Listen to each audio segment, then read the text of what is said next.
5月15号晚上，小米创始人雷军一段内部演讲视频正在网络上流传。今年是小米创业15周年的大日子，小米准备了一系列庆典活动。3月底，一场交通事故彻底击碎了雷军的喜悦，庆典变成了一场公共信任危机。小米市值一天之内蒸发了800亿港元。雷军说，我们受到了狂风暴雨般的质疑、批评和指责，我和同事们一样，一下子都懵了。一波未平，一波又起。交通事故发生后，数百名 SUA7 Ultra 车主集体要求退车。他们指认，价格 4.2 万块的选装碳纤维双风道前舱盖有虚假宣传之嫌，只是个摆设。小米公开道歉，承认货不对版，对还没提货的车子进行限时改配，锁单用户赠送2万积分以示诚意。对此，车主们很不满意。2万积分以 4.2 万元的选装费相比，简直是九牛一毛。改配窗口时间非常有限，车主不同意的话，2万块定金就打了水漂。雷军内部演讲似乎回避了公众对小米的安全质疑。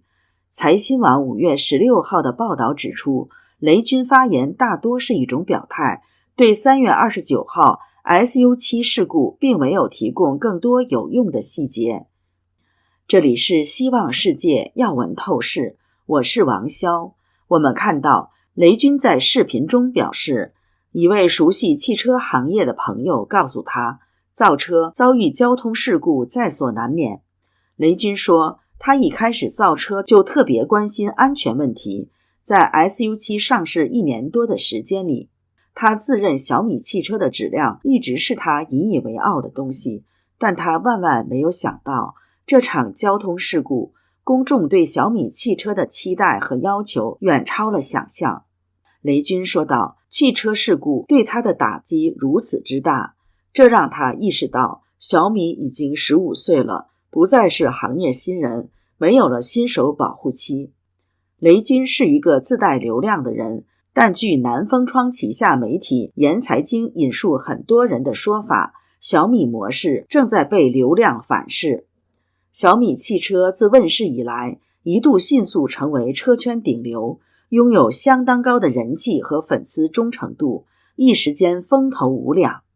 但近一段时间，小米汽车深陷争议漩涡，屡屡被推上舆论的高峰。3月29号晚，发生在德尚高速安徽宗阳段的 SU7 事故，引发公众对小米汽车安全性的质疑。人们尤其关注在发生碰撞后电池爆燃和车门锁死问题。尽管小米公司表示已成立专项工作小组，并配合警方调查事故原因，但这次事件给消费者已经留下了心理阴影。既然是心理阴影，不可能轻易从消费者心里抹除。这不，超过400名小米 SU7 Ultra 车主联合组建了维权群，要求退车。去年10月 SU7 Ultra 原型车在纽北赛道以6分46秒的成绩加冕纽北全球最速4门车。为之雀跃的米粉们怎么也不会想到，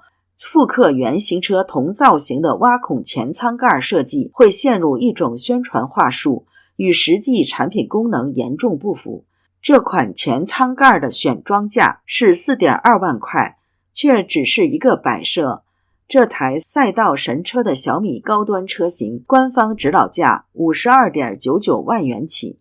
德尚高速安徽宗阳段的 SU7 事故加上退车风潮，让小米销售量下跌了。5月1号，小米汽车官方公布了其2025年4月的交付数据，以3月的29000台交付量相比，小米汽车4月交付量减少了1000台。指尖新闻审报全媒体5月16号的报道指出，在官方公布的数据中，销量下滑的情况虽然非常明显，但小米汽车销售人员对此却保持讳莫如深的态度。面对记者的采访，不是婉拒就是回避，大多数都拒绝了回应。最后，指尖新闻沈报全媒体记者联系上了浙江一家小米汽车授权销售店的一位内部销售人员。他表示，3月份事故发生后，销量下滑显而易见。就拿这几个月来说，3月我个人就卖出了将近40辆，4月份的时候直接砍半，现在5月过半，我连10辆车都没卖到。沈阳的赵女士是第一批小米汽车车主，面对记者的采访，她内心五味杂陈。我是忠实的米粉，从手机到智能设备再到家用电器，小米几乎占据了我大部分的生活。所以当小米汽车问世之后，我也是毫不犹豫地收入囊中。说实话，我很喜欢我的车，但是无论是之前全国瞩目的事故，还是最近车主圈的风波，甚至包括小米汽车官方给出的回应，都让我心情十分复杂。虽然现在还没有脱粉，但以后对于小米的产品还是先观望一下。美国南卡罗来纳大学艾肯商学院教授谢田指出，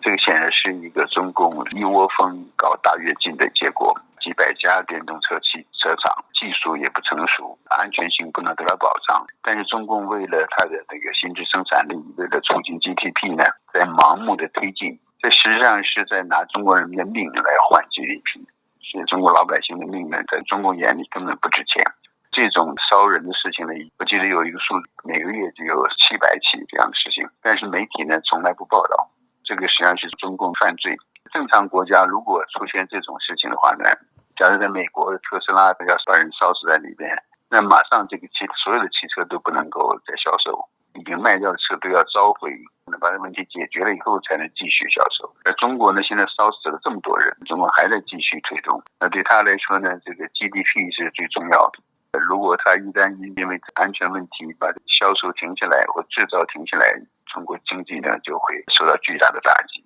这就是为什么中共在一面倒的掩盖这种汽车自燃的事实。但现在看来，有像这次这种事情出现以后，那可能实在是掩盖不住了。这个显然对中国的小米、中国电动车产业，这是一个巨大的打击。我相信愤怒的车主会把更多的安全隐患的问题都暴露出来的话呢，那中国电动车产业确实是很危险的。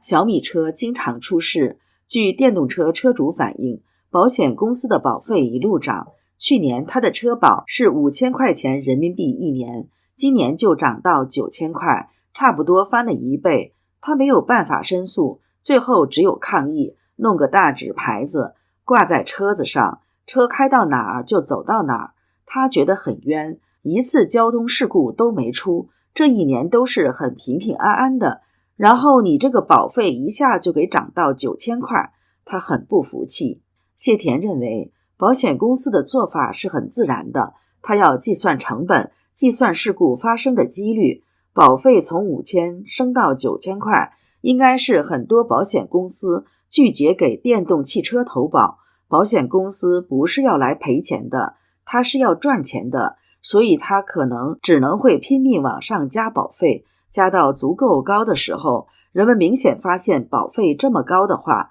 也就不买电动车了。从保险的角度，预示中国电动车市场会遇到巨大的麻烦。